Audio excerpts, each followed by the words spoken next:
ഇത് ഞാൻ നല്ല ചട്ടി പറ്റിച്ചെടുത്തിട്ടുണ്ട് ഗൈസ്. അപ്പോൾ എണ്ണയൊക്കെ ഒഴിച്ച്, എണ്ണ ഒഴിക്കണമെന്ന് കാണിച്ചില്ല, നല്ല ചട്ടി പറ്റിച്ചെടുത്തിട്ടുണ്ട്. അപ്പോൾ ഇത് കഴിക്കാനായിട്ട് ഞാൻ ചോറല്ല എടുക്കുന്നത്, കാണിച്ചു തരാം ഞാൻ എന്താണ് കഴിക്കണതെന്ന്. അപ്പം ഞാൻ ചോറൊന്നുമല്ല ഗൈസ് എടുത്ത്, നല്ല പഴങ്കഞ്ഞിയാണ് എടുത്തിട്ടുള്ളത്. അപ്പോൾ രാവിലത്തെ ഒഴിച്ച് കറിയും കൂടെ ഒഴിച്ചിട്ടുണ്ട്. അതായത് ഞാൻ ചാറ് കറി വെച്ചിരുന്നത് തന്നെ പൊന്നാങ്കണ്ണി ചീരയില്ലേ, അതിട്ട് ചാറ് കറി വെച്ചതാണ്. അപ്പോൾ മോക്ക് കൊണ്ടുപോകാൻ വേണ്ടിയിട്ട്.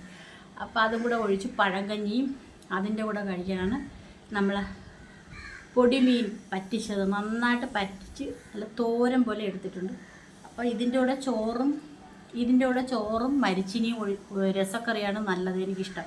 പക്ഷേ അതില്ലാത്തതുകൊണ്ട് ഞാൻ പഴങ്കഞ്ഞി കുടിക്കുന്നു. അപ്പോൾ ഇതും കൂട്ടി പഴങ്കഞ്ഞി കുടിക്കട്ടെ. അവിടെ എനിക്ക് വേറെ കറിയൊക്കെ ഉണ്ട്, ചോറുണ്ട്, പിന്നെ മീൻ പൊരിച്ചത്, നൊത്തോലി പറ്റിച്ചെല്ലാം ഉണ്ട്. വേണ്ട, ഞാൻ ഇതും കൂട്ടി ഇന്ന് പഴങ്കഞ്ഞിയാണ് കുടിക്കുന്നത്.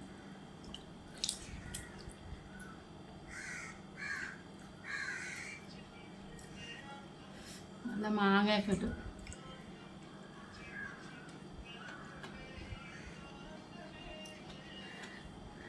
സൂപ്പറാണ്. കൊച്ചുങ്ങൾക്കൊന്നും പെട്ടെന്ന് പിടിക്കത്തില്ല കേട്ടോ, മുള്ളുള്ളതുണ്ട്. നന്നായിട്ട് ചവച്ചര തിന്നു വേണോടി.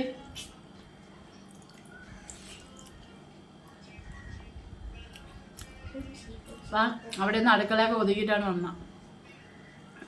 അപ്പം എനിക്കിന്ന് സമാധാനമായിട്ടിരിക്കാം, എല്ലാ ജോലി ഒതുങ്ങി. അപ്പം ഞാൻ കഞ്ഞി കുടിക്കട്ടെ.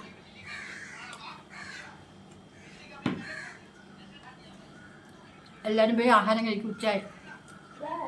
ബൈ.